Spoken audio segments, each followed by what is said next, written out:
Okay, the following video is ripped out from a personal video I sent to one person who was asking for some specific instructions on, and I just ripped out the part that was about the programming that he had questions on, and trying to make this more formal for everybody that they can use it. So here we go. Hopefully this helps. Okay, so here's your DX9, just like you have. Great, right? But what I'm guessing you don't have on yours right now is one that's called Flap System, and that gets added to that menu once we do a little trick that I'm going to show you right now. So we're going to go all the way down and go under System Setup. It's going to disconnect the radio. That's great. Yes.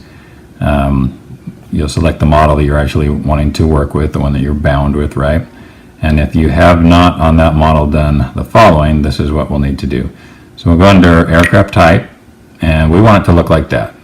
You know, by default, the wing type just says normal, like the tail does right now, and you just bring it down to where, so for example, this is how it looked when you would initially set up a new clean airplane when you haven't messed with it at all.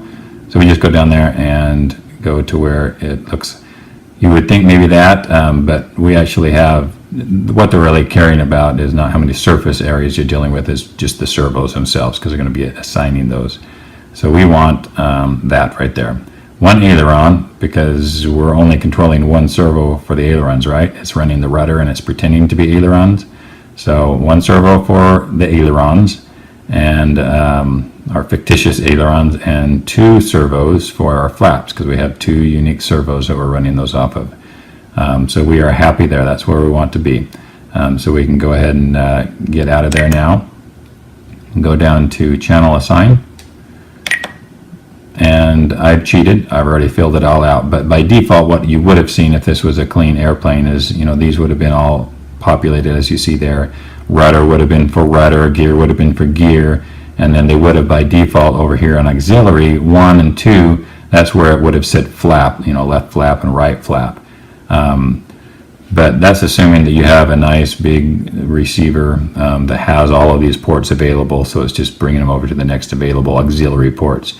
I don't have such a receiver. I only have 5 ports, right? So I have to steal what they are calling the default rudder. You know, the rudder is being controlled by the aileron port, right? We put the rudder servo into the aileron port, elevator into elevator, and then the rudder one, that's where I've gone through. You know, you can just select it and go through and find what you're looking for.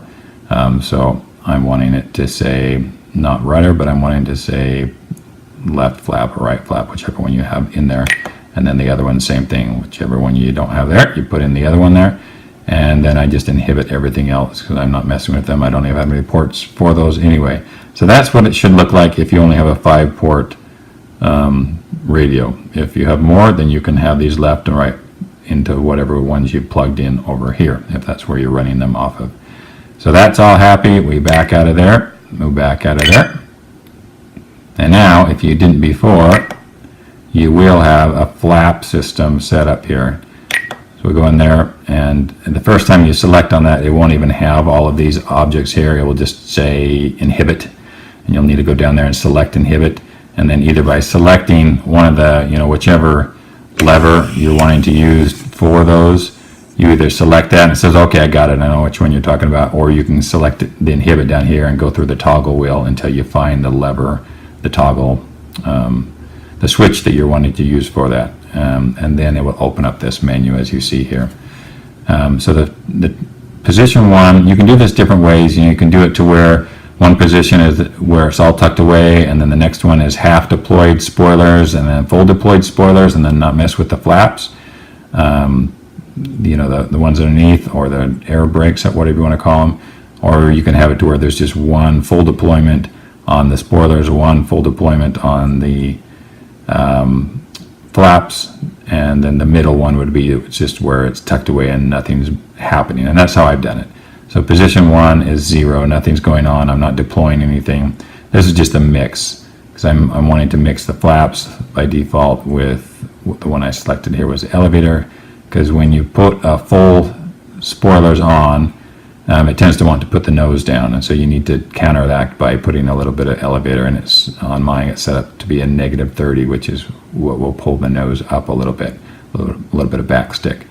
And then when we deploy the flaps, it tends to want to pull the nose up a little bit. Sometimes, depending on which one I've done and programmed, sometimes I don't even put any type of mix on there and it flies fine. But just so we don't want to stall it out, I tend to push down the nose a little bit. Here I have it at 5, and it's a positive. You see the difference between the negative and the positive there, because we're deploying that elevator or the stabilator, however you'd like to call it, the opposite directions there. Same thing here. We're at a -100. We're deploying that servo down. Here we're deploying it up. Okay, right there I just showed you that I had the spoiler when it was at 60-degree deployment, so flat up 60 degrees, and you can use that jig that's shown underneath there, and you'll see that I accidentally keep the jig in there and it falls in there and it gets jammed, and so the spoiler doesn't close all the way, but that's the only thing that's going on in there is that little jig was caught in there. You'll see here in a little bit in the video.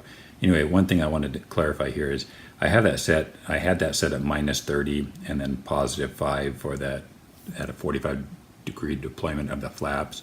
It really depends on the trim of your airplane and just the little idiosyncrasies that change from one airplane to the other.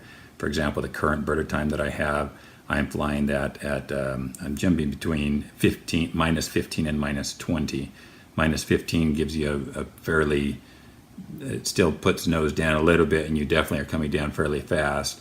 So if you want to, just push it a little bit more that way, and then just pull up the nose a little bit manually if you want to.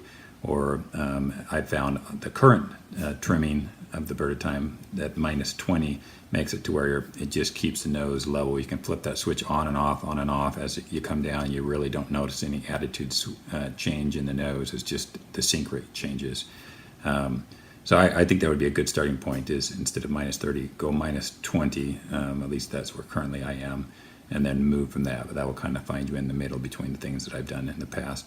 And then same thing on the flaps, somewhere between nothing and 10.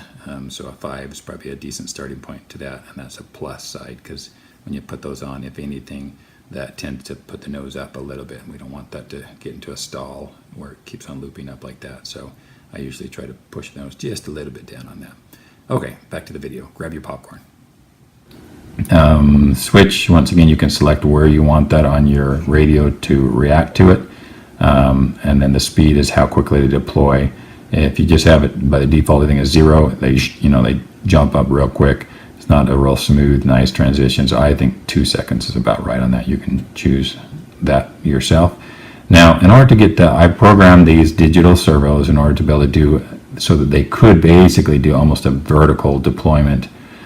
Some of them go a little bit further than the others. So some of them actually you can do a full vertical deployment on them, and you could even do a full vertical deployment on the flap system if you wanted. I never do. I only go up to about 45 at the most on the flaps. But in order to access all of that, so here I always say 100%. Just go the full amount that you can. And the reason why I don't program those, dial those into exactly to where they're deploying exactly where I want off of here, is I have 2 of them, right? I have 2 servos, and these group them all together. So I find the best way to do that is keep these both at 100, and then let's go back and going up to the servo setup. This is where I can tweak each one individually to deploy, because every servo is a little bit different, and so you're going to just have to custom each one of these. So we go into travel, and you can see here, travel.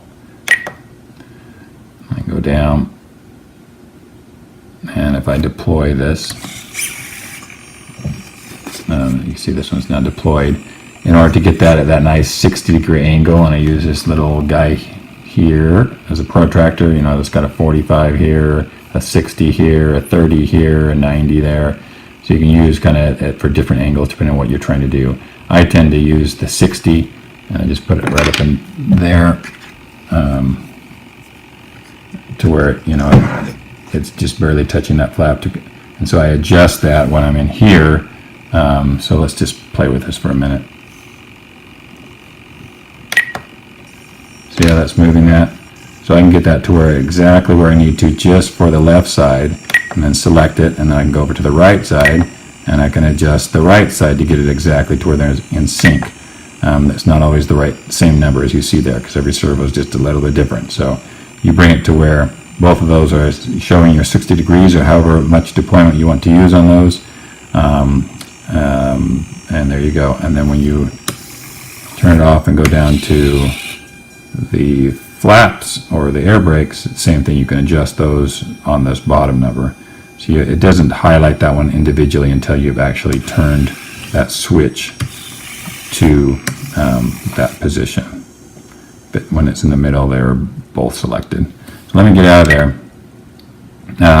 If I've already custom programmed the servo to be right in the middle to where when you're not activating the switch up or down, that it stays nice and tucked in the middle and doesn't open up the flap or the spoilers. If for whatever reason that gets off, then that would be under your sub trims.